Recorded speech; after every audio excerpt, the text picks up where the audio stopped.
नमस्कार दोस्तों, एक बार फिर से बहुत बहुत स्वागत है आप सभी का पीसीएस एकेडमी के यूट्यूब चैनल स्टडी ऑनलाइन में। बच्चों, आज हम जो हमारा पॉइंट टू पॉइंट टॉपिक है उसके तहत हम पढ़ने वाले हैं सुप्रीम कोर्ट के बारे में। अभी हाल ही में, मतलब हाल ही तो नहीं कह सकते, 2019 में, क्योंकि करंट अफेयर्स यहाँ तक हम कई जो विशेष मामले होते हैं उनमें यहाँ तक हमें पढ़ना पड़ता है। तो 2019 में संविधान में संशोधन हुआ है। सुप्रीम कोर्ट न्यायाधीश संख्या संविधान संशोधन अधिनियम 2019, जिसमें न्यायाधीशों की संख्या में परिवर्तन किया गया है, बढ़ोतरी की गई है। उससे न्यायाधीशों की जो संख्या बढ़ी है उससे हमें एग्जाम में क्वेश्चन देखने को मिल सकता है। तो इसके बारे में हम पहले थोड़ा सा पढ़ लें, फिर मैं इसके बारे में आपको चर्चा करता हूँ। तो सबसे पहले हम देखें कि भारत का जो सर्वोच्च न्यायालय है, शीर्ष न्यायालय है सुप्रीम कोर्ट, या सर्वोच्च न्यायालय है सुप्रीम कोर्ट, जिसकी का गठन होता है आर्टिकल 124 के तहत। आर्टिकल 124 में सभी दिया गया है कि कैसे सुप्रीम कोर्ट का गठन होगा। और इसमें हम देखेंगे जो भारत की न्यायपालिका है वो नीचे से ऊपर की ओर हमें इसमें न्याय की प्रक्रिया में चलना पड़ता है। मतलब जो जिला सत्र न्यायालय होता है पहले वो डिसीजन देता है, फिर उसके बाद आपका हाई कोर्ट होता है ना, और फिर उसके बाद सुप्रीम कोर्ट होता है।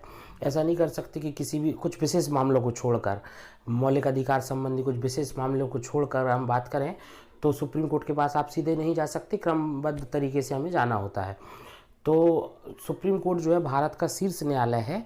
ये कई सारे मामलों का देखता है। कुछ विशेष मामले हैं जो सुप्रीम कोर्ट के पास ही हैं। फॉर एग्जांपल, जैसे अगर दो राज्यों के बीच कुछ विवाद हो जाए तो कौन देखेगा? सुप्रीम कोर्ट देखेगा, है ना। अगर दो राज्यों के मध्य कुछ ऐसा विवाद है तो उसके बाद मामले सुनेगा सुप्रीम कोर्ट।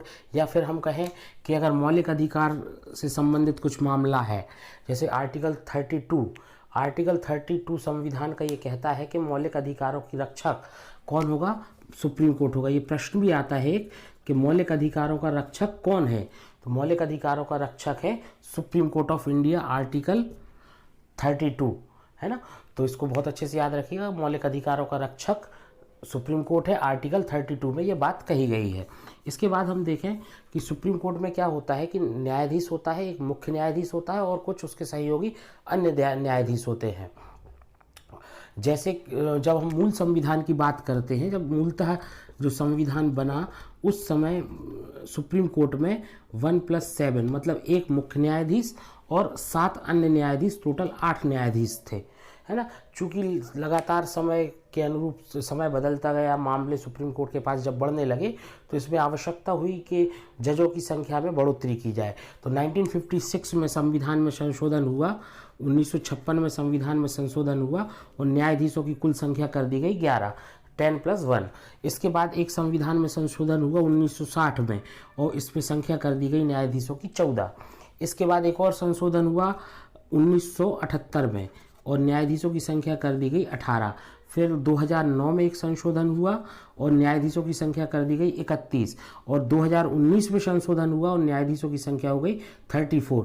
तो आपसे क्वेश्चन अगर आ जाए वर्तमान में सुप्रीम कोर्ट में न्यायाधीशों की संख्या कितनी है, तो 34 न्यायाधीश है, 34 न्यायाधीश है, जिसमें 33+1 एक है मुख्य न्यायाधीश और 33 जो है वो अन्य न्यायाधीश हैं। ठीक है ना। चलिए, इसके बाद अगर हम कुछ और महत्वपूर्ण सुप्रीम कोर्ट के अधिकारों के बारे में चर्चा करें तो जैसे सुप्रीम कोर्ट के पास कुछ विशेष अधिकार हैं, जैसे कि हम अगर आपसे कहें कि जैसे मैंने आपसे बोला कि सुप्रीम कोर्ट जो है वो शीर्ष न्यायालय है, तो इसका मतलब ये है कि जो अन्य अधीनस्थ न्यायालय हैं सुप्रीम कोर्ट के अंतर्गत जो आते हैं, या अन्य अधीनस्थ न्यायालय जो होते हैं, छोटे न्यायालय जो होते हैं, क्या वो सुप्रीम कोर्ट के मामलों पर विवेचना कर सकते हैं या फिर सुप्रीम कोर्ट के मामले के द्वारा दिए गए डिसीजनों पर पुनः निर्णय ले सकते हैं क्या? तो ऐसा नहीं होता है। केवल सुप्रीम कोर्ट के पास ही अधिकार है कि वह अपने किसी भी फैसले पर या किसी विचार पर पुनर्विचार कर सकता है। तो आर्टिकल 137 के तहत सुप्रीम कोर्ट को अपने ही द्वारा दिए गए, पूर्व में दिए गए किन्हीं फैसलों पर पुनर्विचार करने का अधिकार है। इसके अलावा सुप्रीम कोर्ट के फैसलों पर पुनर्विचार करने का अधिकार किसी के पास नहीं। कुछ विशेष परिस्थितियों में राष्ट्रपति के पास है, उसको अपन अलग से पढ़ेंगे। ठीक है। तो आर्टिकल 137 क्या कहता है कि सुप्रीम कोर्ट के जो मामले होते हैं या डिसीजन होते हैं उन पर पुनर्विचार करने का अधिकार किसके पास है? सुप्रीम कोर्ट के पास है। वैसे ही एक आर्टिकल है 143। आर्टिकल 143 ये कहता है, ये अभी इम्पोर्टेंट है क्योंकि कई विषयों में सुप्रीम कोर्ट बोल रहा है कुछ। ये जो मैंने अभी आपको बता रहा हूँ सुप्रीम कोर्ट से संबंधित आर्टिकल, ये सारे के सारे इम्पोर्टेंट आर्टिकल बता रहा हूँ जो अभी आपको पता होने चाहिए, अभी के जो एग्ज़ाम आने वाले हैं उनमें आ सकते हैं। आर्टिकल 143 की अगर हम बात करें तो आर्टिकल 143 में किन्हीं विशेष परिस्थितियों में राष्ट्रपति जो है वो सुप्रीम कोर्ट से सलाह ले सकता है। आर्टिकल 143 में सुप्रीम कोर्ट राष्ट्रपति को सलाह दे सकता है, परंतु यह आवश्यक नहीं है कि राष्ट्रपति उन सलाहों को माने। तो आर्टिकल 143 में क्या है, सुप्रीम कोर्ट द्वारा राष्ट्रपति से सलाह लेना, राष्ट्रपति द्वारा सुप्रीम कोर्ट से सलाह लेना, राष्ट्रपति द्वारा सुप्रीम कोर्ट से सलाह लेना, आर्टिकल 143।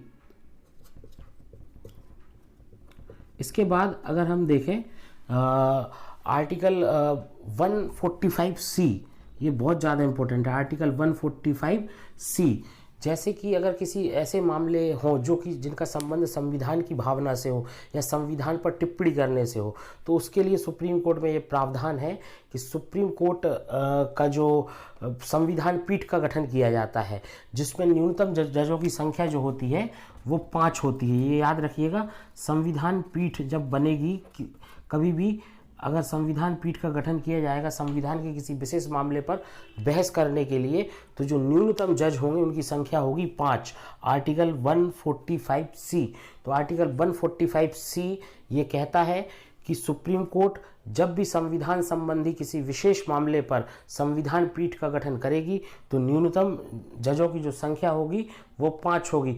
अन्य मामलों में 3 जजों को बिठाला जाता है ना, परंतु जब संविधान की बात आती है, उस पर टिप्पणी करने की, संविधान पीठ की बात आती है, तो न्यूनतम 5 जजों की पीठ बनाई जाती है।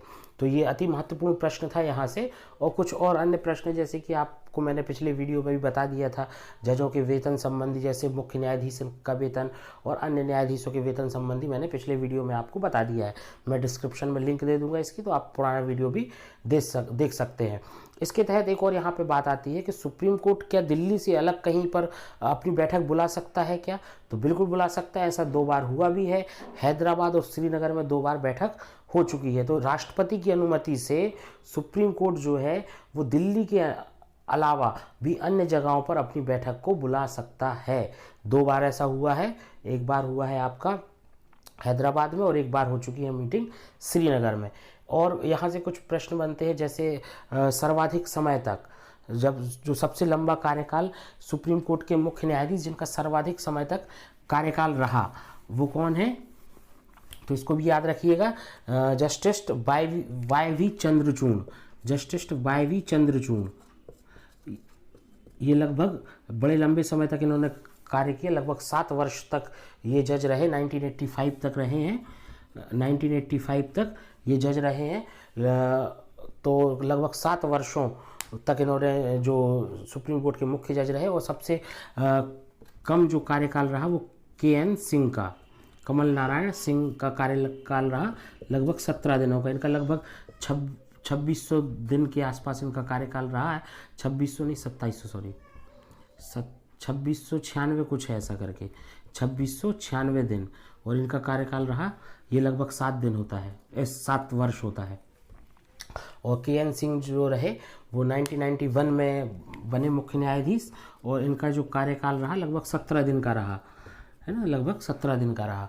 तो के.एन. सिंह सबसे कम समय तक कार्यकाल वाले सर्वोच्च न्यायालय के मुख्य न्यायाधीश हैं। और वाई.वी. चंद्रचूड़ जो है वो सर्वाधिक कार्यकाल वाले सुप्रीम कोर्ट के मुख्य न्यायाधीश हैं। और इसके साथ साथ वर्तमान में जो मुख्य न्यायाधीश हैं वो हैं शरद अरविंद बोबड़े जी। ठीक है। और अगर आपसे प्रश्न पूछ लिया जाए किस सुप्रीम कोर्ट के न्यायाधीश ने राम मंदिर पे फैसला दिया, तो वो हैं रंजन गोगोई। ये जो न्यायाधीश हैं इन्होंने राम मंदिर वाले फैसले पे अपने रिटायरमेंट के कुछ ही दिन पहले फैसला दिया राम मंदिर के फैसले में। वर्तमान में ये जो है राज्यसभा के सदस्य भी चुने गए हैं, मनोनीत हुए, सॉरी चुने नहीं, या राष्ट्रपति जी ने मनोनीत किया रंजन गोगोई जी को। और इसके साथ एक प्रश्न और यहाँ पे आता है, सुप्रीम कोर्ट से अगर हम देखें तो क्या सुप्रीम कोर्ट की कभी कोई महिला मुख्य न्यायाधीश बनी है? तो ये नहीं बनी है कभी भी। ठीक है। तो इस लगभग संभवतः मैंने इसमें जो महत्वपूर्ण प्रश्न थे अभी आने वाले एग्जामों के हिसाब से उनको कवर कर दिया है। आप वीडियो को लाइक करें, चैनल को सब्सक्राइब करें। ऐसे ही महत्वपूर्ण और परीक्षा उपयोगी प्रश्नों के साथ मैं आपसे संपर्क में बना रहूँगा। धन्यवाद।